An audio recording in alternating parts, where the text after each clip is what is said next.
الرحمن الرحیم دا انډیا ټول عمر د کشمیر کې چې څونه سازشونه پاکستان خلاف کوي، خپل واردات پکې کوي، د کشمیر سره ظلمونه کوي، هغې کې چې کوم پټ سازشونه کوي نو کار هغوی کوي، غلط کار کوي. د اقوام متحده چې څومره د هغوی قانون دی د هغې خلاف ورزۍ کوي او دا سازشونه ټول عمر په پاکستان باندې راوړي، سازش هغوی وکړي او زموږ ملک پکې بدنام کړي، زموږ ایجنسۍ بدنامې کړي، زموږ آرمي بدنام کړي او کردار د هغوی غلط دی.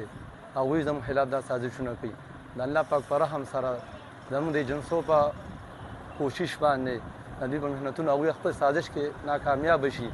ټولې دنیا ته بې نقابه شو، د هغوی سازش غونډ بې نقابه شو او موږ بیا دا وایي چې دا که موږ پاکستان باندې یا حمله وکړو یا دا په موږ باندې څه کمزوري دي نو الحمدلله د غونډې دنیا ته د پاکستان د سن 65 نه ریکارډ پروت دی. هغه کلبوشنیات رو دی او هغه جزونه دي زموږ په پنډرو راپروت دي، د هغوی هیروګان هغوی ورته هیروګان وایي. موږ الحمدلله دنیا ته ثابته کړه موږ یو بحیثیت پاکستاني قوم یو مسلمان د ایمان په جذبه باندې به انشاءالله دوی مورتوړ جواب کو انشاءالله تر قیامته پورې به دوی داسې حرکت وکړي او نه یې کولی شي. او انډیا ته زموږ دا پیغام دی چې د دې خپل هر څه نه ووړي، ځکه چې په بحیثیت قوم مونږ چې کوم دی د انډیا د مقابلې دپاره هر وخت تیار یو او مونږ خپل پاک فوج سره په دې معامله کې چې کوم دی بالکل شانه بشانه ولاړ یو. د انډیا د جواب دپاره مونږ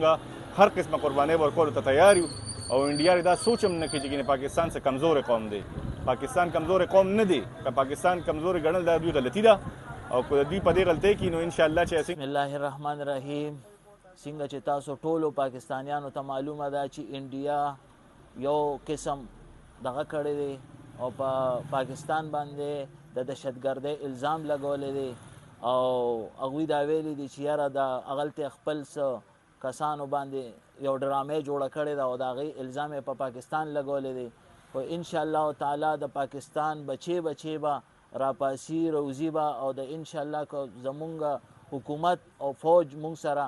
اعلان وکړو انشاءالله د پاکستان بچې به د فوج شاته ولاړي او مونږ په پاکستان باندې خپل بچي، خپل مال، خپل هر څه قربانولو ته تیار یو. کې پروت دی یو ایټم بم د دوی علاج دی، یو ایټم بم چې پرې وروغورځو نو بس ختم او تباه و برباد به ګرځي. انډیا چې وایي اوبه بندوو نو دا د انډیا د وس خبره نه ده. دا داسې کار دی چې دوی مخکې دا څو پیرې ویلي چې مونږ به دا چلو کړو، مونږ به اوبه بندې کړو، مونږ به هغه وکړو، خو دا د انډیا د وس خبره نه ده او انډیا کو چرم داسې وکړله د هغوی سره بیا